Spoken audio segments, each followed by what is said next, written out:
Hello and welcome to the London School of English Live. If you have been learning English for any length of time, you're probably familiar with some of the things that we will be talking about today. Our topic is how to overcome negative self-talk when learning English. We will review very frequent negative thoughts that may be stopping you from improving your language. And we will share some advice on how to talk to yourself positively so that you achieve your English learning goals and dreams. And we also have a YouTube poll for you to see what negative thoughts and are more challenging for some of you than maybe other thoughts, which we will share very shortly. You can take this poll on our YouTube channel on the community section throughout the whole live stream, and then we will revisit your answers at the end of the live stream to see which points are the most challenging. So here today with us, we have our expert English language trainer, many of whom you already know, Linda Stott, who has been teaching. Hello, hi, Linda. Hi, Linda, good to have you back. And thank you. Yeah, and as many of you know, Linda has been teaching English for many, many years, and she has experience teaching both general and business and professional English to many people from around the world. And we also have our Director of Sales and Marketing, Joe Burns, who is also a frequent guest. Hi, Joe. And on the shows. And Jo has plenty of experience, first of all, as someone who speaks many languages herself, so really understands what it's like to learn a language. And also, Jo, I know that you quite frequently, pretty much every day, speak to our clients about their problems and their learning journeys. So with all of this experience combined, I know that you've got a lot to share and contribute to this particular topic today. So as always, if you've got any questions or comments, you can share them with us in the live chat next to this video. And of course, just maybe start by sharing where you're joining us from, the country. So it would be very interesting to hear from you. In terms of the YouTube poll, Linda will mention that again a little bit more, but here's how you can actually find the YouTube poll and start answering those questions. So the YouTube poll is on our YouTube channel in the community section, and I know that some of you have already started answering. So I know that some people picked pronunciation as one of the frequent negative thoughts that stop you from learning English and speaking English. Some also mentioned that you're too busy, but just throughout the live stream, don't forget to participate in the poll, and we'll look at the results later. So now, without further ado, and we'll join you all at the Q&A session, I would like to now kind of pass it on to Linda, so she can talk more about the negative self-talk and what you can do about it. Thank you so much, Olga. Thank you for inviting me. This is a very interesting topic. But before, I'd just like to say hi to Ali, and also greetings from Brazil. Hi. Good. So this is a very interesting topic. We all do it, this self-talk, sometimes positive and negative. So how does negative self-talk affect people when they want to learn a language? How does it affect you? And how might we change this?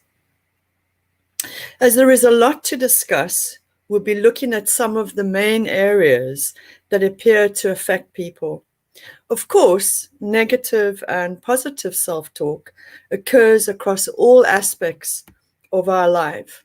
But today I'm going to specifically talk about my experience as a teacher with learners of English. So, where do we start? Well, I think a good place to start is to divide learners up into two groups. Those that are starting out in the beginning stages, and those that have a grasp of the language and simply want to improve, to add additional spice to their basic recipe, be able to express their personality more. So the reason why I've created these two groups is because negative self-talk around language learning might differ, depending on what level you are and what stage of learning you are at. So some of the categories we're going to look at might apply to you and others might not. They might also be interchangeable at different stages of your learning. And I have a couple of questions that I would like to ask you. And I'd like to start by saying, or asking you rather, what stops you from learning? What stops you from improving, practicing, doing your homework, joining a group class, joining a course, or even applying for a job where the ability to speak English is a requirement? What negative self-talk stops you from progressing? So I thought it might be useful if we take a look at what topics are commonly mentioned by students, by you, in not necessarily you specifically, but you as students, in regard to negative self-talk. And then I'll move on to talking about how we can turn these negatives into positives. And then finally, we'll take questions from all of you. However, feel free to type any questions that come to mind as we go along. So, here are a few negative self-talk topics that students often mention. These are the most common negative self-talk topics. So the first one I want to look at is grammar. So we often hear this: my grammar isn't good. I can't speak, and I don't speak because I don't have the right grammar. I make a lot of mistakes. I won't speak until I know all the rules of grammar. Pronunciation. I sound terrible when I speak English. I'm afraid people will laugh at me. It's embarrassing when you get it wrong and people ask you to repeat a word. Age. Now, this is a big factor, actually. A lot of people say, I'm too old to learn English. I won't remember anything. I'm studying hard, doing my homework, but I forget everything. It must be because I'm too old. And then also the most common thing when people are in a group, they often say, the students in my class are much better than me. I'm not good at English. What if I'm in a group and I ask a stupid question? I might embarrass myself. If I join a class, the best thing is I just won't speak. I'll just sit in the class and I won't speak. The other thing that people really struggle with is they say, I've been studying English for a number of weeks now, and I am still at the same level. I'm not progressing. I'm making very slow progress. 1 week is all I need to speak English like a mother tongue speaker. And finally, the one that seems to be quite popular is, I'm just too busy. I don't have time to do a course now. I'll take a course, I'll start lessons, but I won't have time to do any homework. So of course, there are lots of others, but those are the main ones that I felt as a teacher that are often mentioned by students, by you. So how do we turn these negatives into positives? How do we turn our attention towards a more positive approach? What tips do you have for other learners? How do you turn negative self-talk into positive self-talk? What's your experience with this? So I just want to shout out some more people have joined us. I just want to say hello to all the people that have joined us in the last few minutes. So let's take a look at a few ideas that might help us reverse this negative self-talk.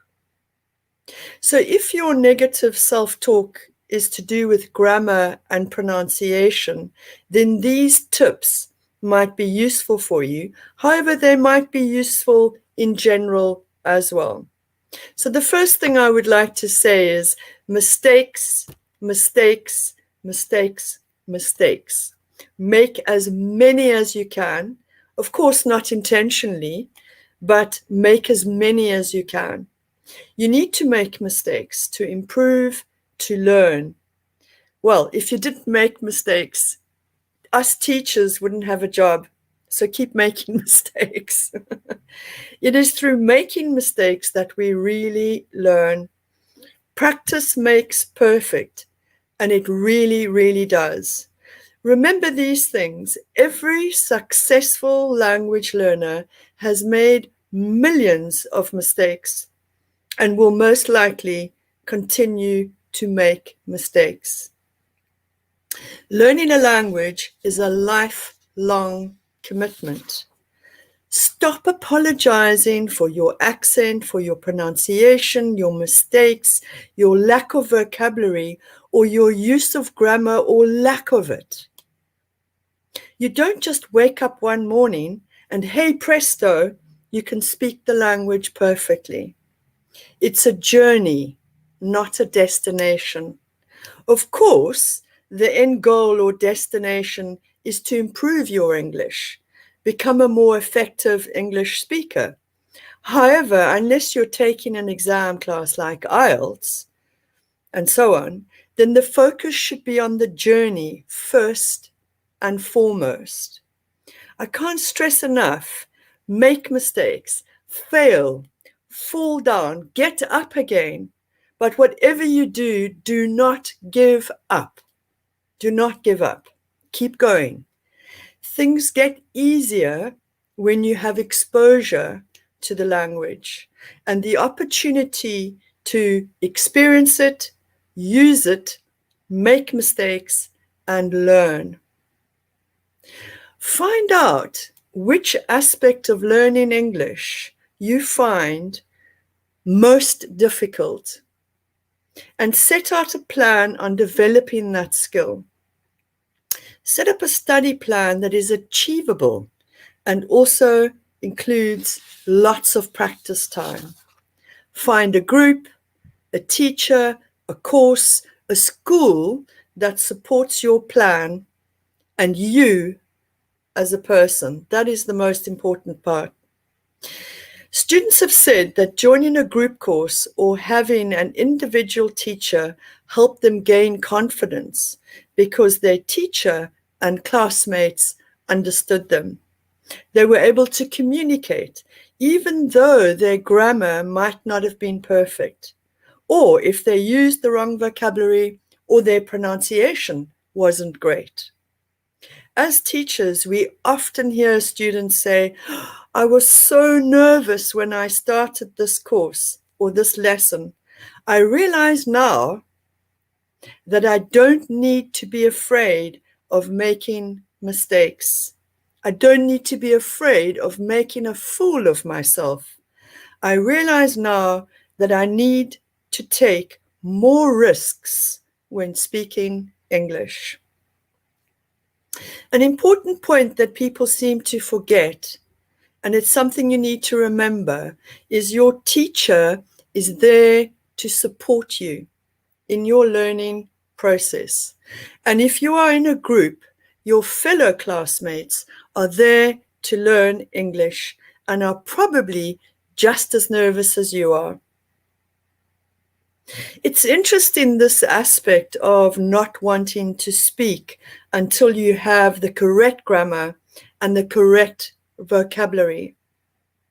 What happens is that you end up missing out on an opportunity to speak, because once you've got everything neatly prepared and lined up in your mind and you are ready to speak, the topic or the conversation has changed and you've lost the opportunity to practice, to communicate, and to share. I'm not saying grammar isn't important. Of course it is. It's really important. However, don't let your lack of grammar knowledge and the lack of rules stop you from speaking. Learn, practice, do. So, take risks, make mistakes, but whatever you do, just keep going. Keep going.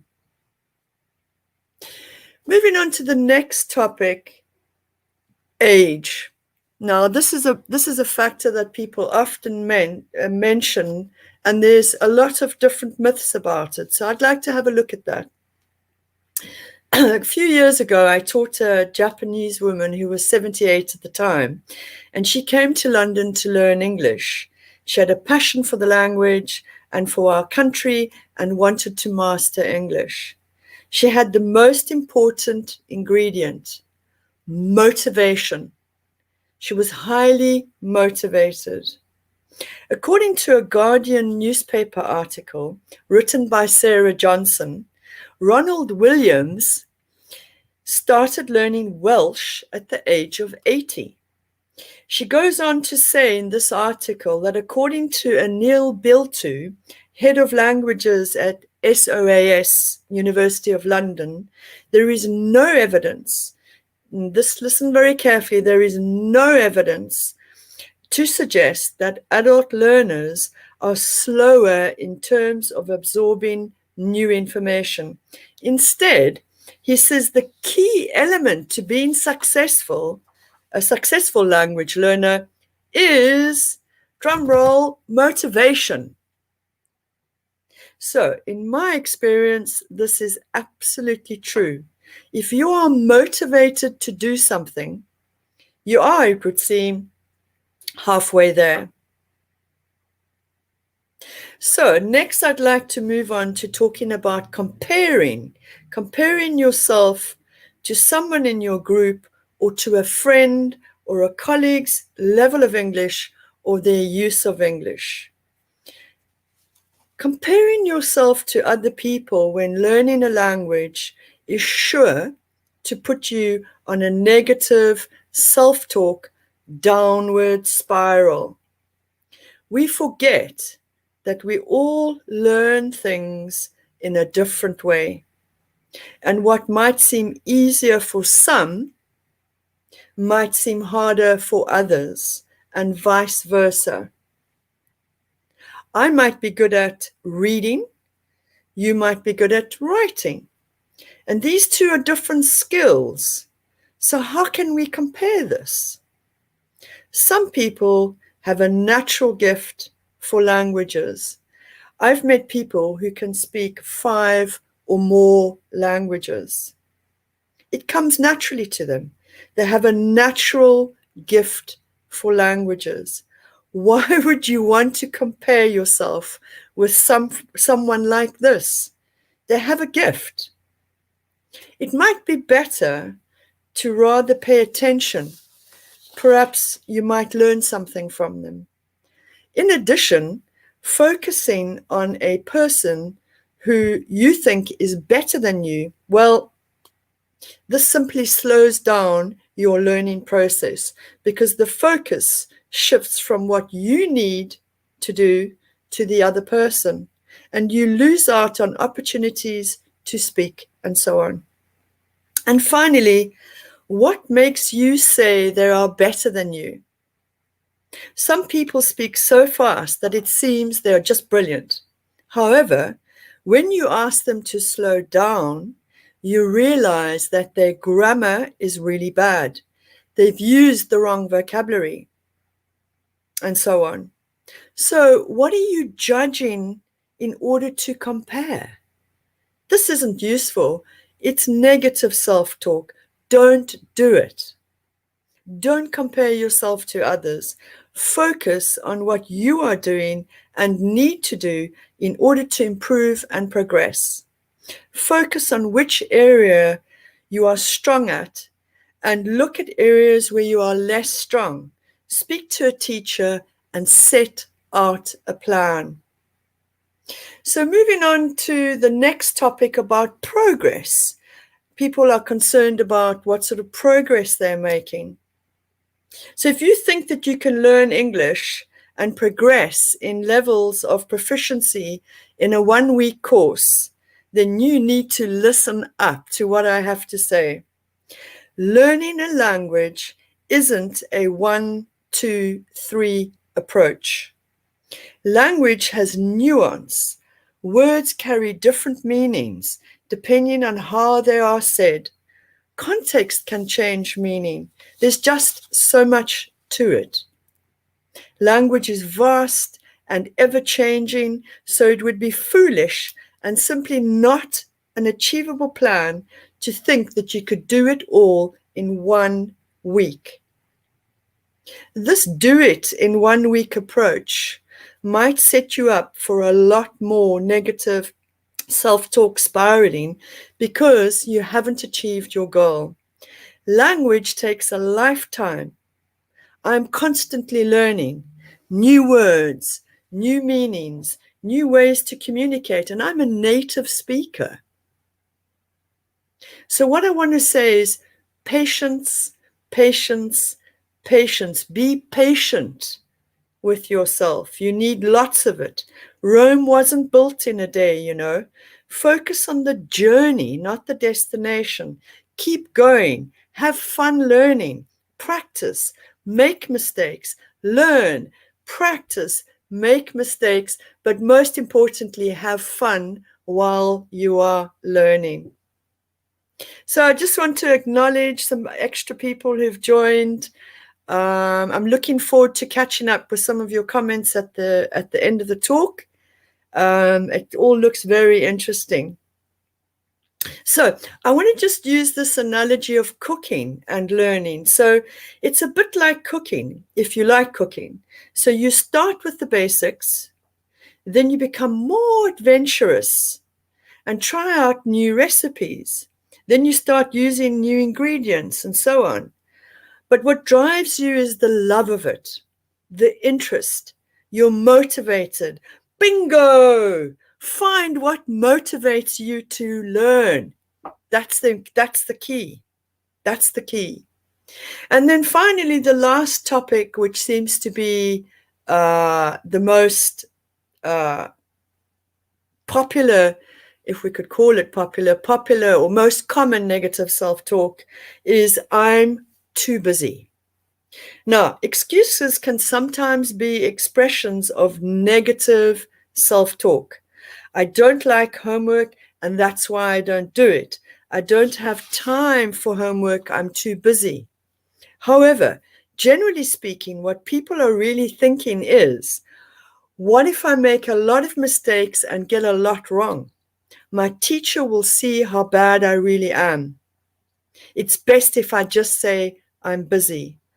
Of course, if you're genuinely are, well, that is what it is. And I often teach high-profile people who really are simply too busy to do homework. And of course, that's okay, as some learning is better than none. However, if you are using this as an excuse, remember your teacher is like a doctor, someone you should be able to trust to make an accurate diagnosis of your needs and then create a plan for you. Work on building a trusting relationship with your teacher so you reach a place where you feel safe to make mistakes and welcome any constructive feedback. So apply for the job you saw but didn't because your negative self-talk told you your English wasn't good enough. What's the worst that could happen? Would you die? Would you be worse off? No.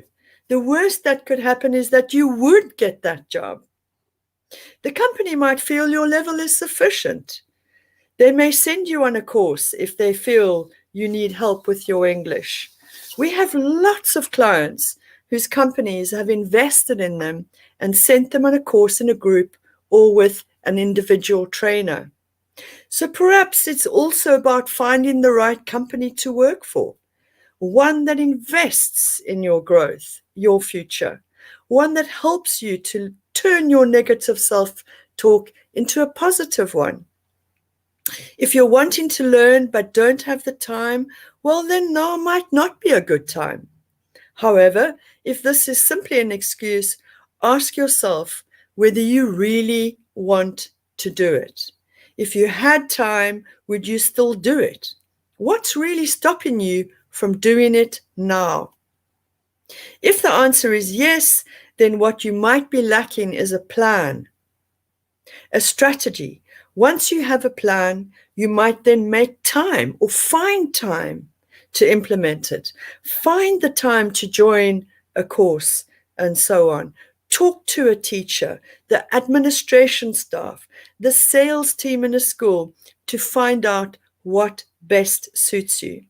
Our teams at the London School of English often consist of teachers, so they have a good understanding of how to guide you. Are you motivated? Are you dedicated to the learning process? And are you ready to work at it? And finally, let's take a general look at positive attitudes that might be useful. So a course, whether in a group or whether it's with an individual teacher, can help give structure to your learning process. There are a lot of language learning apps out there right now.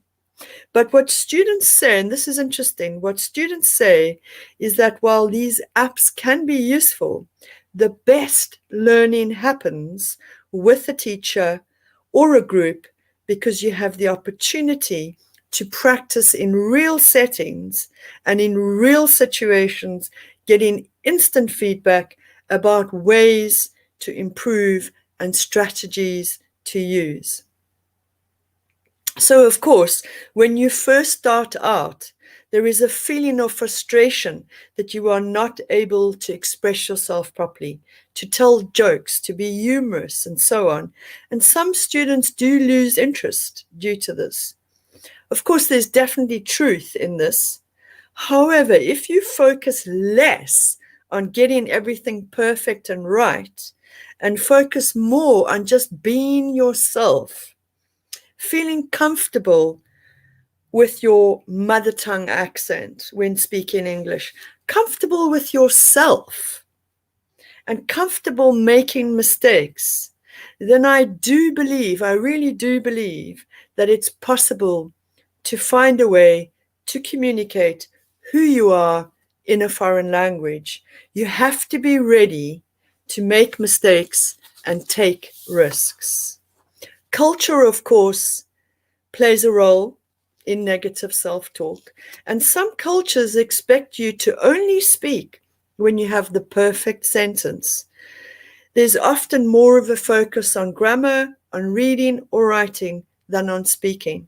So there is a lot to consider here. Another interesting point is to manage your expectations in relation to your plan or to your strategy. It's important in keeping your motivation and levels up.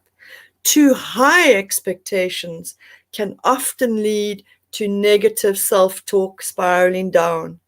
Set realistic plans and have realistic expectations. And finally, what I would like to say is that it might be useful to remember, and we tend to forget this, it might be useful to remember that when you are speaking to a native speaker, they are probably not focusing on your mistakes, unless, of course, the person is a teacher. Generally speaking, people are focusing on your message, on your meaning, rather than whether you used the present perfect instead of the past simple. A lot of native speakers might not even notice any errors. Please remember this when you next take a risk and speak. You might be nervous at first, but once you do it, you will realize that you are actually doing okay. You're doing okay. And similarly, speaking English to other foreigners, other people who are also learning English, they might be listening out for mistakes, but mainly to learn and improve. But generally speaking, they just want the opportunity to practice speaking and to exchange ideas. Generally, they aren't concerned with you making mistakes because they are focusing on communicating and practicing.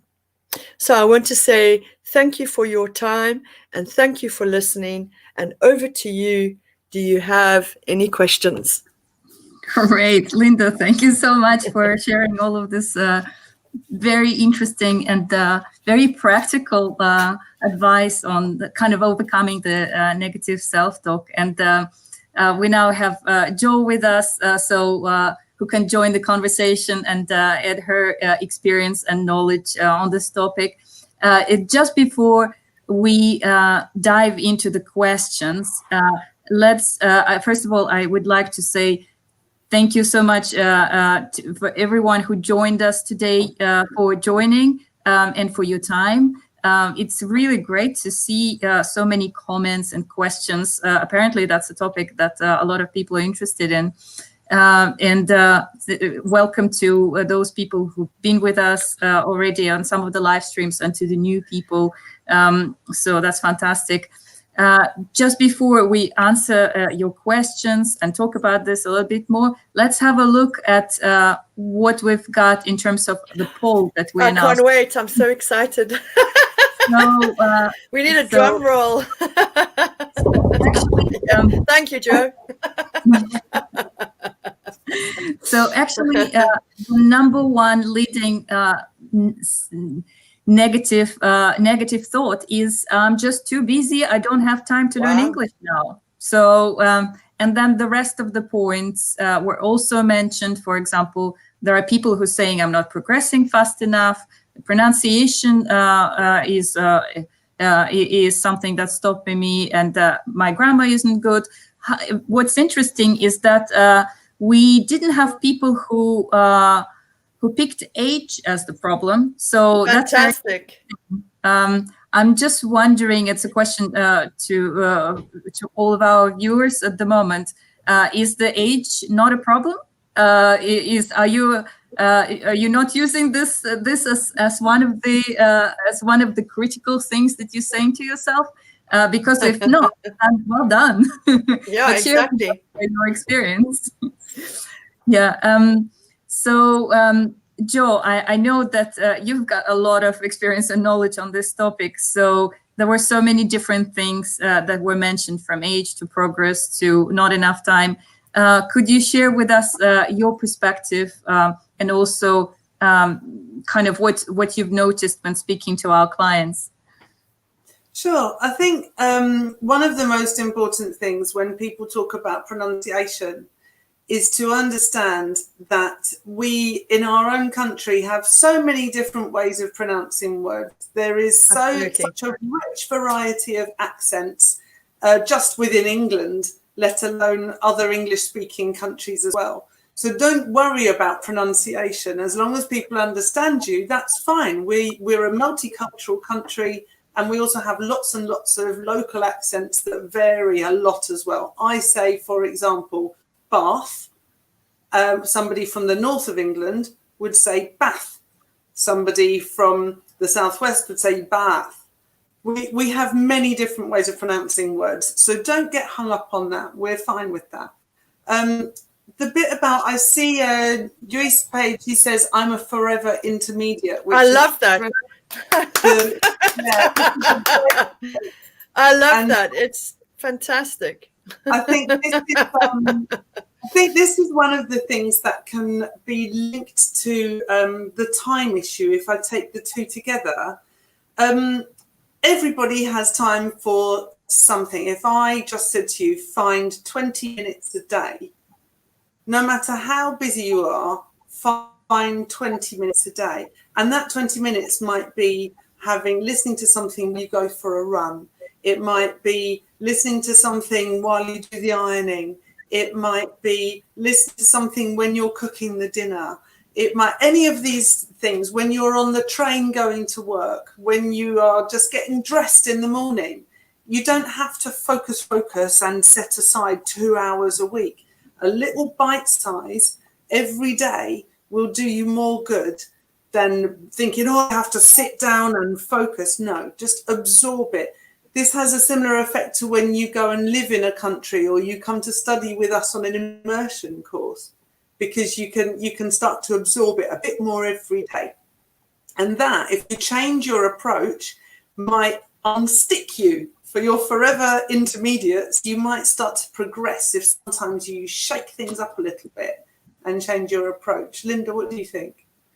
I totally, absolutely. You've made some really very, very, very valid points there, Joe. But I think also to add to that, I think what is quite important is to have a plan, because I find that I could very easily just say, oh, I'm too busy to go to go to a fitness center, or I'm too busy to go for a run, or I'm too busy to read this book. So at some point you have to shift the way of thinking, and at some point you've got to say, wait a minute, this is stopping me from doing things. This is stopping me from being healthy, or this is stopping me from getting a job. So what I need to do is I need to set up a plan, and that's why I was saying that it's quite a good idea. I know with London School we have a fantastic team, and a lot of the team are sort of teachers. So by speaking to somebody in a team at a school like ours, really useful, because this person can listen to you and say, look, why don't you try this, do that. As you say, you don't have to sit out 2 hours and then it's this kind of 2 hours or nothing else.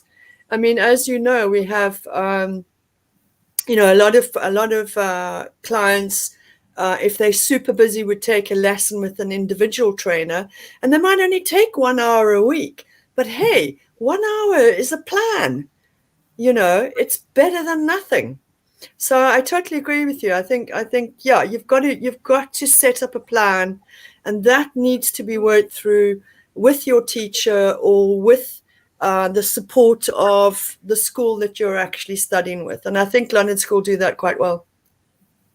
Yeah, we have, I think, Olga, you had a quote from a student who was a forever intermediate, didn't you? I love that phrase. I'm going to use it all the time. I love it because it's so true.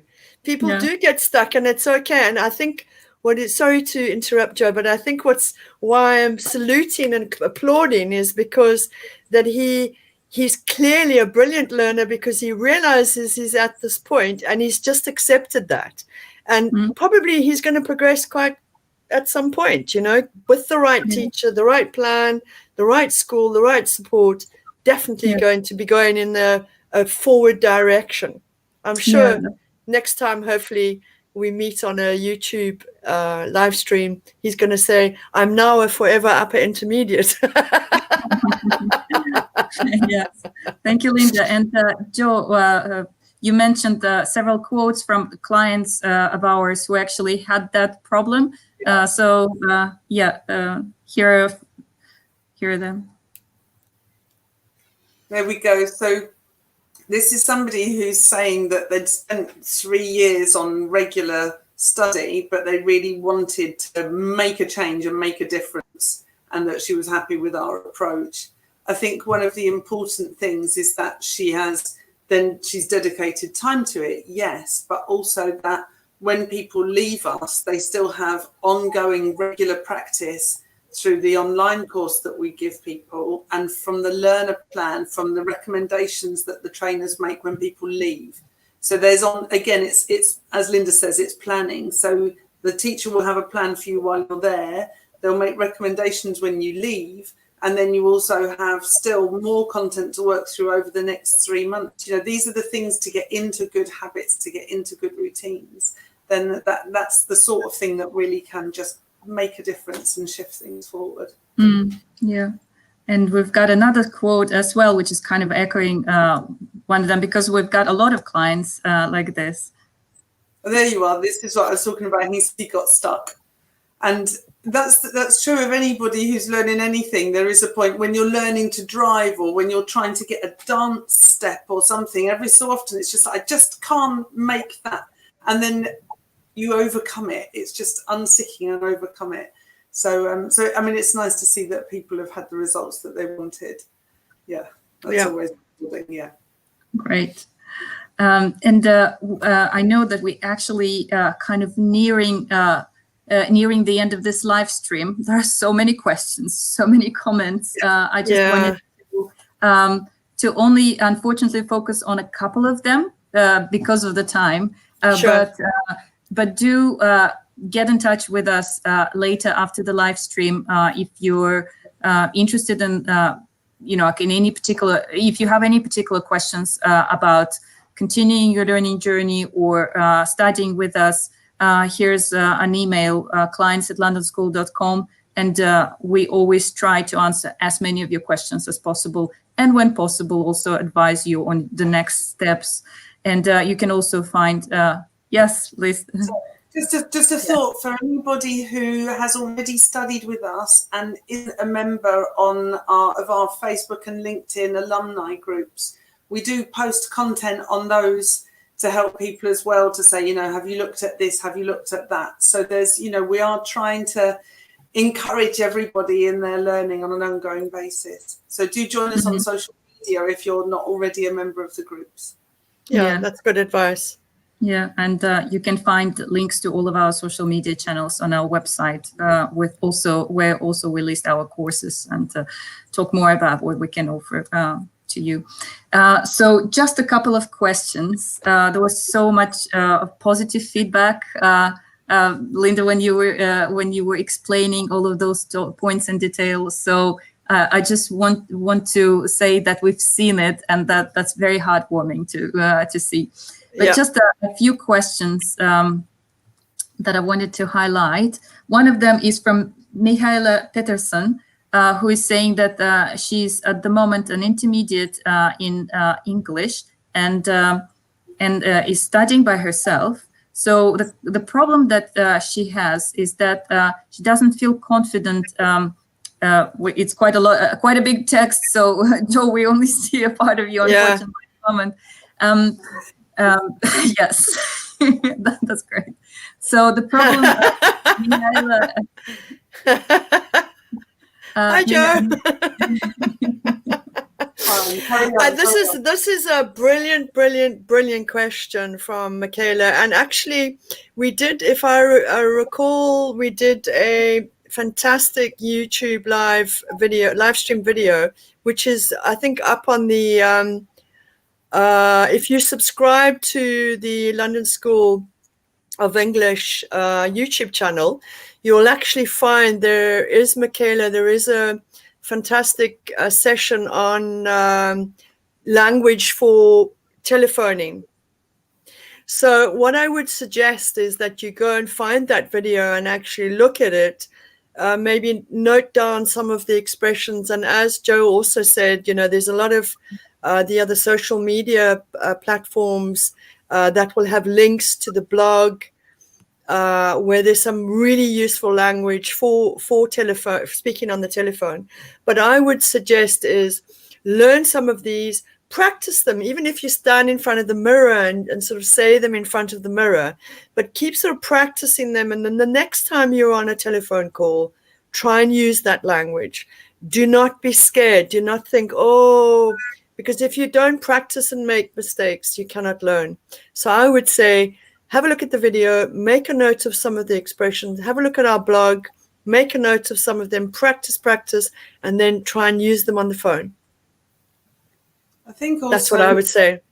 Yeah, the point that Mihaela makes about potentially not understanding very well, I think often when we're using the phone, I'm assuming that this is for work, Mihaela.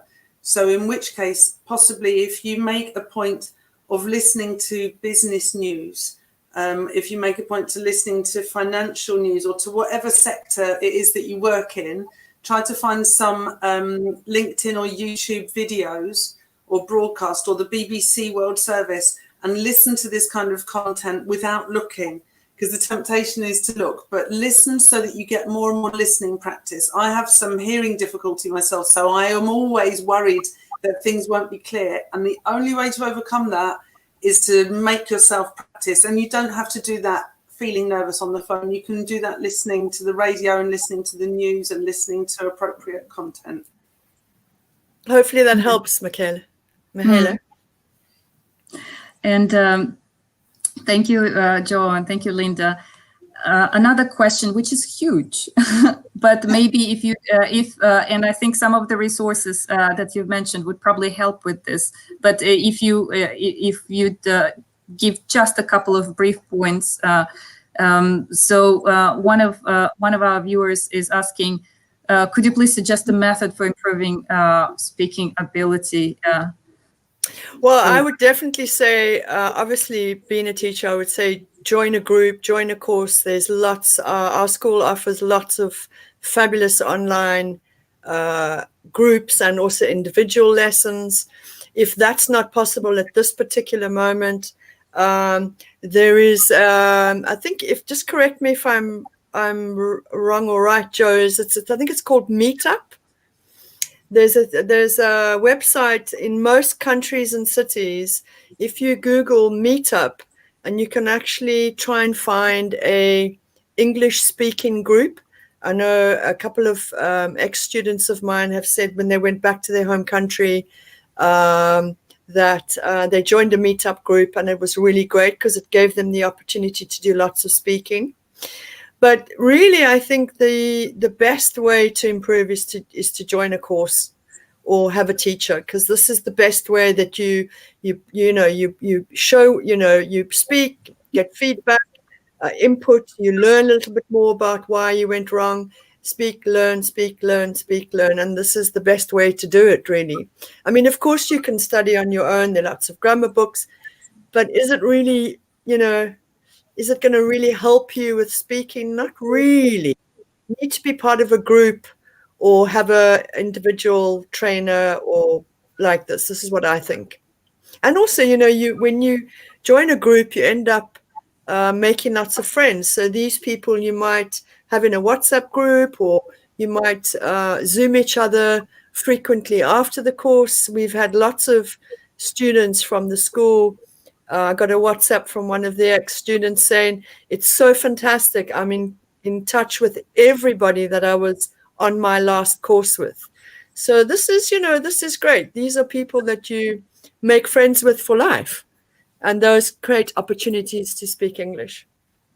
And if you have friends or colleagues who speak English and would like to practice, absolutely, maybe pick a topic each week and say, okay, yes, we're all read this book and then we'll meet up next week. Even if the book is in your own language, let's meet up next week and discuss what we thought about it in English. Let's go to the cinema, see an English film when we're not all locked down, or go on Netflix, see an English film, have a Zoom call to discuss the English film. It's just engaging with other people regularly, whether it's as formal learning or it's with other people who you find through Meetup or friends. It's just important to keep going. Yeah, and also it's interesting because often I've taught, say for instance, a husband, and then he says, well, my wife's English is really good, better than mine, but I feel, I feel embarrassed to speak to, and I always say, well, why don't you just set aside 1 hour a day, at some point in the day, it doesn't have to be strict, but at some point in the day, and you just say, let's just speak English together for this 1 hour every day. And he said, well, that's dangerous. We might get divorced. But in the end, he said, that's good advice. And I think I'm going to, we will try that out. We'll try that out, So be careful who you do that with. But I think it's a good idea. And if you're not sure whether yeah. And don't call us if you have problems. We warned you. Yeah. That's great advice. Of course, if you want to study English in a more neutral, but at the same time welcoming environment that doesn't jeopardize any of your family relationships, you can always join one of our courses online or face-to-face. With your wife or husband or boyfriend or girlfriend. We've had that before. Yeah. We have, haven't we, Joe? Whole families come. Yeah, we do. And the next generation, sometimes they bring the next generation because we've been going for so many years.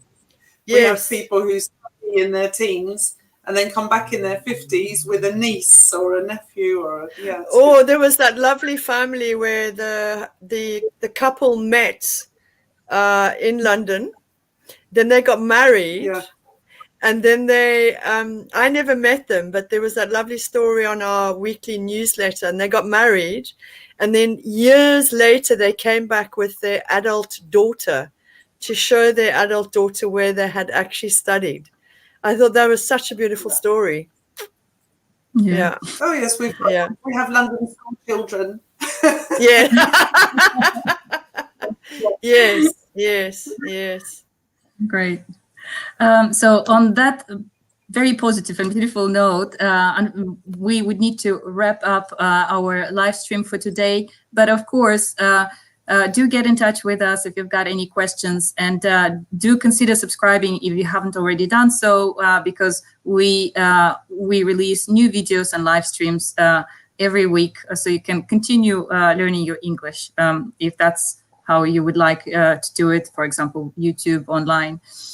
And big round of applause to everyone who joined for your determination. We wish you lots of progress and improvement. And we hope that you would finally get unstuck from your intermediate level and move to advanced. Yes. And just thank you so much for inviting me, Olga. And just want to say to everybody, stay safe and keep learning and keep having fun. Definitely. Thank you and goodbye. Cheerio. Bye.